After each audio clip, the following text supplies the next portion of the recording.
I'm now joined by Billy T. Catan, Recovery and Outreach Center therapist, Mark Kelly. He's here to talk to us about the dangers behind substance abuse and its ties to TikTok. Welcome to Community Crossroads. Thank you. It's good to be here.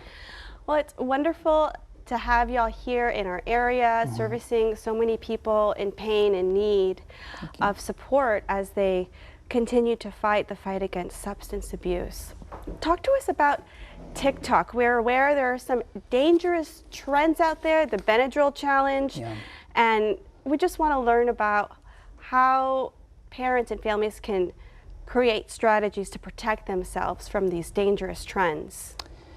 Yeah, TikTok trends have been around for a long time, and I think that it's particularly dangerous for young people, and it seems to be adolescents and teenagers that are participating in these trends, and they go back as long as there have been TikTok. You remember the Tide Pod challenge that was around? Oh gosh, I get the Tide Pods, and every time I'm opening it, I think about it. I know, it was a big deal. Gosh. And then there's the blackout challenge that was a big thing for a while, where young people are just trying to choke themselves and asphyxiate themselves on camera. I didn't hear about that. And then there's this Benadryl challenge, which I honestly wasn't familiar with until a few days ago when I was reading about it. But apparently it's been around for about 3 or 4 years now. There have been a few teenagers that have died from it. And then this year, there was another death. So apparently the Benadryl challenge is where someone will take intentionally a large amount of Benadryl to induce hallucinations and have their friends record it. And I guess it's just trying to get views. And that's kind of what's driving a lot of this stuff. It's so sad that children are doing this, and Benadryl is one of those very easy to access over-the-counter drugs. Yes, Benadryl is very cheap and it's available over the counter. I think anyone can go into a store and buy it. These kind of challenges, I think, are really particularly dangerous for adolescents, because adolescents and teenagers are much more impulsive than adults. Their brains are still developing. They're more likely to take risks, and they are really motivated by trying to impress their peers. They want to be a part of their group. They want to be cool.